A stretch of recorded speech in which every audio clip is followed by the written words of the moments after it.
ಕಡೆ ಒಂದಿಷ್ಟು ವಸ್ತುಗಳನ್ನ ಕೊಟ್ಟೈತಿ. ಆ ವಸ್ತುಗಳಲ್ಲಿ ಯಾವುದು ವಾಹಕ ಮತ್ತು ಅವಾಹಕ ಅಂತೇಳಿ ಆ ಟೆಸ್ಟರ್ನ ಸಹಾಯದಿಂದ ವಿಂಗಡಿಸ್ಬೇಕು. ಸ್ಟಾರ್ಟ್ ಮಾಡ್ರಿ. ಇದು ಅವಾಹಕ. ಏನಾಗ್ತಿಲ್ಲ, ಕರೆಂಟ್ ಬಳ್ತಾ ಇಲ್ಲ ಅದರಲ್ಲಿ. ಓಕೆ, ಅಂದ್ರೆ ಅದು ಅವಾಹಕ. ಯಾವ ವಸ್ತು ಅದು? ಕಟ್ಟಿಗೆಯಲ್ಲಿ ವಿದ್ಯುತ್ ಹರಿಬಿಡುವುದಿಲ್ಲ. ಹಾಂ, ಓಕೆ. ನೆಕ್ಸ್ಟ್ ಬೇರೆ ವಸ್ತುನ ತಗೊಳ್ರಿ.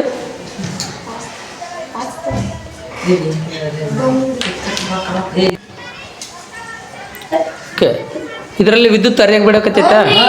ಅಲ್ಲ, ಬಲ್ಬ್ ಬೀಳಕತ್ತೈತಿ. ಯಾವ್ದದು? ತಾಮ್ರದ ವಸ್ತು. ತಾಮ್ರದಿಂದ ಏನಾಕತೈತಿ? ವಿದ್ಯುತ್ ಹರಿ ಬಿಡೋದ್ರಿಂದ ಏನಾಕತೈತಿ? ವಿದ್ಯುತ್ ಬಲ್ಬ್ ಬೆಳಗಾಕತೈತಲ್ಲ. ಹಾಂ, ಓಕೆ. ನೆಕ್ಸ್ಟ್ ಇದು ಗಾಜು. ಇದು ವಾಹಕನ ಅವಾಹಕನ ಅಂತ ಚೆಕ್ ಮಾಡಿ ನೋಡು. ಇದು ಅವಾಹಕ. ಯಾಕ? ಇದು ಯಾಕಂದ್ರೆ ಬಲ್ಬ್ ಬೆಳಗಾಕತ್ರಿ. ಬಲ್ಬ್ ಬೆಳಗ್ತಾ ಇಲ್ಲ. ಓಕೆ, ಅಂದ್ರೆ ಅದು ಅವಾಹಕ. ಅದ್ರ ಮೂಲಕ ವಿದ್ಯುತ್ ಹರಿ ಬಿಡ್ತಾ ಇಲ್ಲ ಅದು. ಹಂಗಾಗಿ ಅದು ಏನಾಗ್ತಾ ಇಲ್ಲ, ಬಲ್ಬ್ ಬೆಳಗ್ತಾ ಇಲ್ಲ. ಓಕೆ, ಇದು ಅವಾಹಕನ ವಾಹಕನ ಅಂತ ಚೆಕ್ ಮಾಡಿ.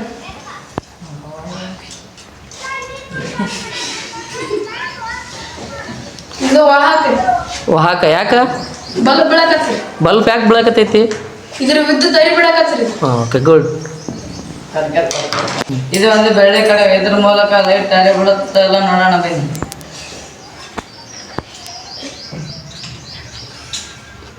ಲೈಟ್ ಬಂತು ನೋಡ್ರಿ. ಇದ್ರ ಮೂಲಕ ಲೈಟ್ ಹರಿ ಬಿಡುತ್ತದೆ. ಅಂದ್ರೆ ಇದು ಏನದು? ವಾಹಕನೋ ಅವಾಹಕನೋ? ಯಾಕ? ಇದ್ರ ಮೂಲಕ ಲೈಟ್ ಬರ್ತದ್ರಿ. Okay, good. ಏನು ಮಾಡ್ತದ? ಹಾಂ, ಓಕೆ. ಏನಾಕತ್ತದ? ಲೈಟ್ ಬೀಳಕತ್ತದ. ಅಂದ್ರೆ ಏನದು? ವಾಹಕನ ಅವಾಹಕನ? ಏನು ಬಸವರಾಜ? ಹಾಂ, ಓಕೆ. ಬೀಳವಲ್ತ ಅಂದ್ರೆ ಏನದು? ಯಾವ ತಗೊಂಡು ವಸ್ತು ಯಾವುದು? ಪ್ಲಾಸ್ಟಿಕ್. ಓಕೆ.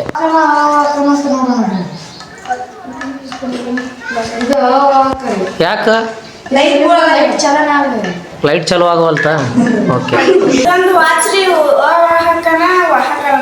ಹಾಂ,